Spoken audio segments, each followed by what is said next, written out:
ଆପଣ ପ୍ରତ୍ୟେକଙ୍କୁ ପ୍ରଭୁ ଶ୍ରୀଖ୍ରୀଷ୍ଟଙ୍କର ବହୁମୂଲ୍ୟ ନାମରେ ସ୍ୱାଗତ ଏବଂ ଶୁଭେଚ୍ଛା ଜଣାଇବା ସହିତ ମୋର ଖ୍ରୀଷ୍ଟୀୟ ପ୍ରେମ ନମସ୍କାର ମଧ୍ୟ ଜଣାଏ। ଆମମାନେ ପ୍ରଭୁଙ୍କ ବାକ୍ୟରେ ବୃଦ୍ଧି ପାଉଛୁ। ପ୍ରଭୁ ଆମକୁ ବାହୁଲ୍ୟ ଭାବରେ ଆଶୀର୍ବାଦ କରୁଛନ୍ତି। ଆଜି ମଧ୍ୟ ଆମେ ଏକ ନୂତନ ବାକ୍ୟ ମଧ୍ୟକୁ ଯିବା।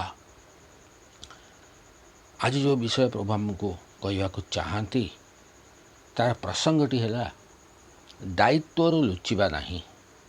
ଦାୟିତ୍ୱରୁ ଲୁଚିବା ନାହିଁ। ବାଇବଲରୁ ଗୋଟେ ଅଂଶ ପାଠ କରିବା।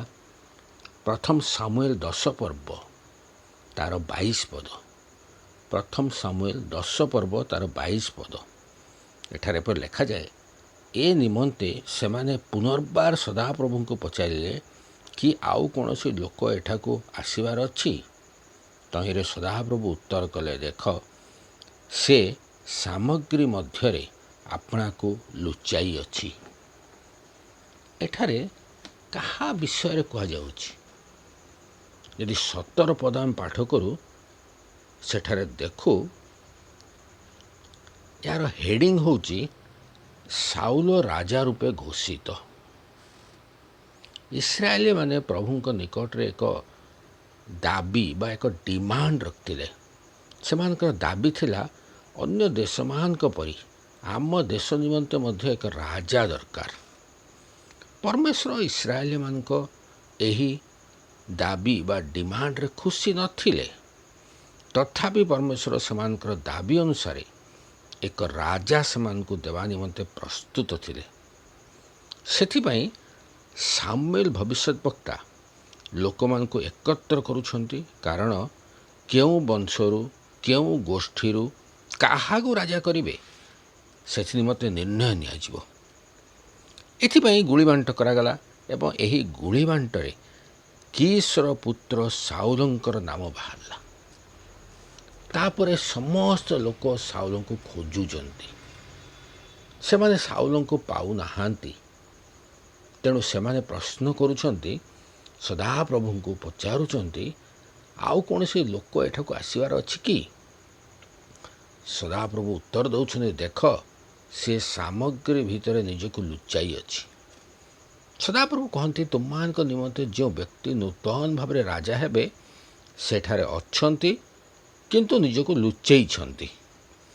ପ୍ରଶ୍ନ ଉଠେ, ସାଉଲ କାହିଁକି ନିଜକୁ ଲୁଚାଉଛନ୍ତି ଯେତେବେଳେ କି ସେ ଇସ୍ରାଏଲର ରାଜା ହେବାକୁ ଯାଉଛନ୍ତି? 10 ପର୍ବ ତାର 1 ପଦ ଯଦି ପାଠ କଲୁ, ସେଠାରେ ଆମେ ଦେଖୁ, ସାମୁଏଲ ତୈଳପାତ୍ର ନେଇ ସାଉଲଙ୍କ ମସ୍ତକରେ ଢାଳିଲେ ଏବଂ ତାଙ୍କୁ କହିଲେ, ସଦାପ୍ରଭୁ ଆପଣା ଅଧିକାର ଉପରେ ଅର୍ଥାତ୍ ଇସ୍ରାଏଲ ଉପରେ ଅଗ୍ରଣୀ ହେବା ନିମନ୍ତେ ତୁମକୁ ଅଭିଷେକ କରିଛନ୍ତି। ଏବଂ 6 ପଦ ଲେଖାଯାଏ, ସାମୁଏଲ ସାଉଲଙ୍କୁ କହୁଛନ୍ତି, ସଦାପ୍ରଭୁଙ୍କ ଆତ୍ମା ତୁମ୍ଭ ଉପରେ ଆସିବ। ତୁମେ ଭବିଷ୍ୟତ ବାକ୍ୟ ପ୍ରଚାର କରିବ ଓ ପରିବର୍ତ୍ତିତ ହୋଇ ଅନ୍ୟ ପ୍ରକାର ଲୋକ ହେଇଯିବ। ଏବଂ 9 ପଦ ଲେଖାଯାଏ, ଯେତେବେଳେ ସାଉଲ ସାମୁଏଲଙ୍କ ନିକଟରୁ ଯିବା ନିମନ୍ତେ ବାହାରିଲେ, ସେତେବେଳେ ପରମେଶ୍ୱର ସାଉଲଙ୍କର ଅନ୍ତଃକରଣକୁ ପରିବର୍ତ୍ତନ କରିଦେଲେ। ଏବଂ 10 ପଦରେ ଦେଖୁ, ସାଉଲ ଭବିଷ୍ୟତବାଣୀ ପ୍ରଚାର କରିବାକୁ ଲାଗିଲେ। ସାଉଲ ଭଲ ଭାବରେ ଜାଣିଥିଲେ ପରମେଶ୍ୱର ତାଙ୍କୁ ମନୋନୀତ କରିଛନ୍ତି, ଅଭିଷେକ କରିଛନ୍ତି, ତାଙ୍କ ଅନ୍ତଃକରଣକୁ ପରିବର୍ତ୍ତନ କରିଛନ୍ତି।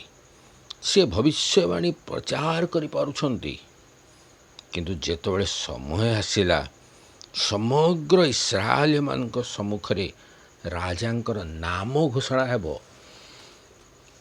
ଏବଂ ସାଉଲଙ୍କୁ ରାଜା ରୂପେ ସମସ୍ତେ ଜାଣିବେ, ସେହି ସମୟରେ ସାଉଲ ନିଜକୁ ଲୁଚାଉଛନ୍ତି। ସାଉଲ କାହିଁକି ଲୁଚାଉଛନ୍ତି?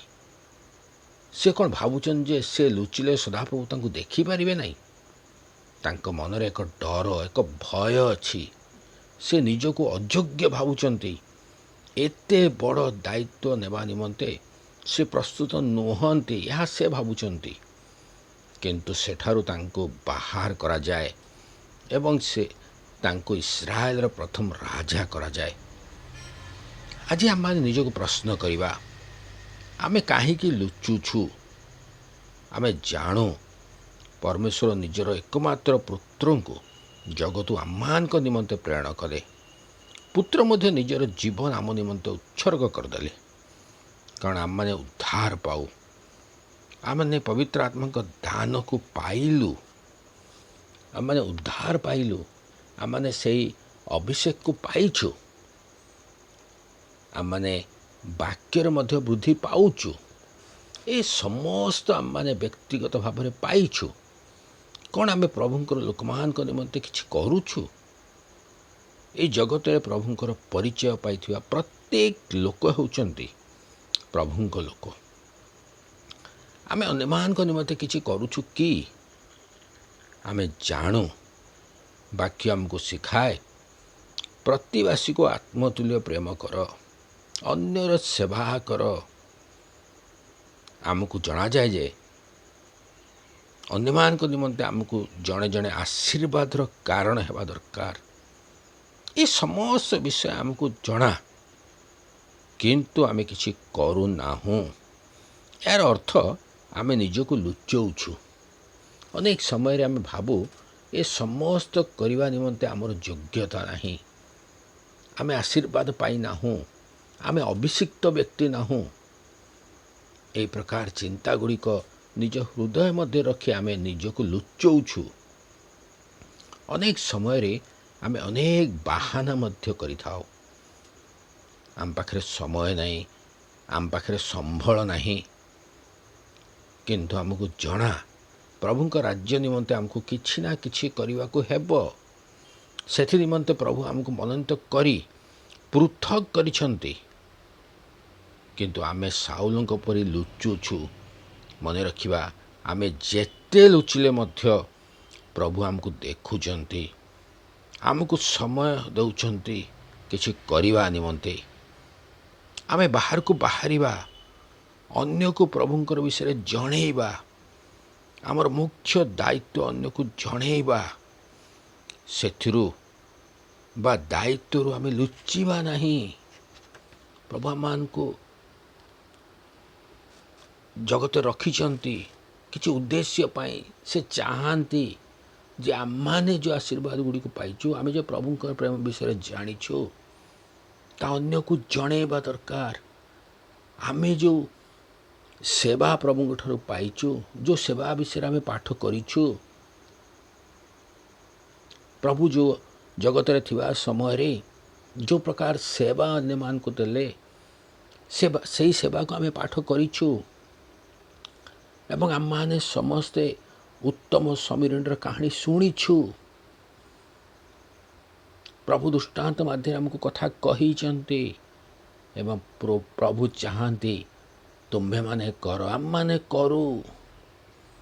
ତେଣୁ ଆମମାନେ ଆଜି ଲୁଚିବା ନାହିଁ ନିଜ ଦାୟିତ୍ୱରୁ। ପ୍ରଭୁ ଆମମାନଙ୍କୁ ଜଗତରେ ରଖିବାର ଉଦ୍ଦେଶ୍ୟ ହେଉଛି ଆମେ ପ୍ରଭୁଙ୍କ ପରି ମଧ୍ୟ ଆମେ କିଛି କରିବା। ନିଶ୍ଚିତ ଭାବରେ ଆମେ କିଛି କରିବା। ସୁଯୋଗ ଆସିଲେ ଆମେ ନିଜକୁ ଲୁଚେଇବା ନାହିଁ। ପ୍ରଭୁ ଆମମାନଙ୍କୁ এই ବାକ୍ୟ ଦେଇ କଥା କୁହନ୍ତୁ, ଆଶୀର୍ବାଦ କରନ୍ତୁ, ଜ୍ଞାନ ଦିଅନ୍ତୁ, ଯେପରି ଆମମାନେ ମଧ୍ୟ ପ୍ରସ୍ତୁତ ହେବା ଏବଂ ସାଉଲଙ୍କ ପରି ସବୁ ଆଶୀର୍ବାଦ ପାଇ ତାପରେ ଉଚିତ ସମୟରେ ଲୁଚିବା ନାହିଁ।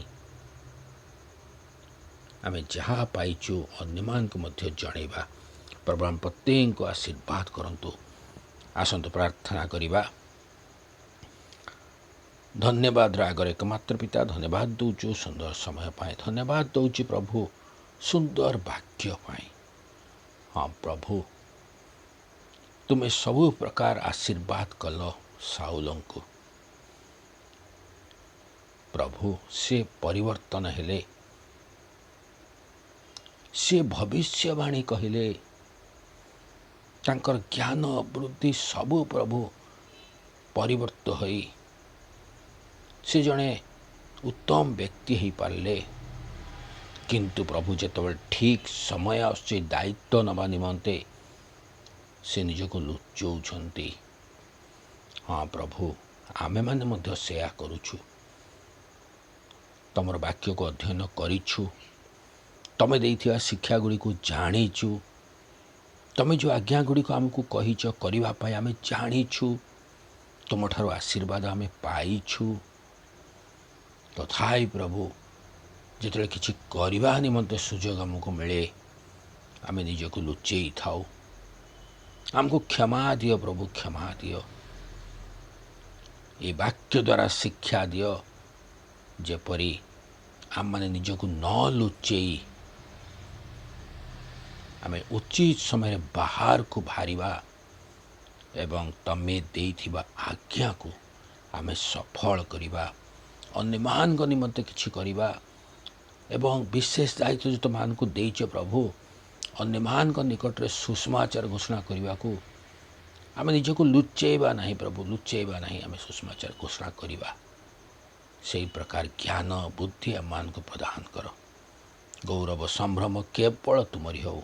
ପ୍ରାର୍ଥନା ଯୀଶୁଙ୍କ ନାମରେ ମାଗୁଅଛୁ, ଆମେନ୍।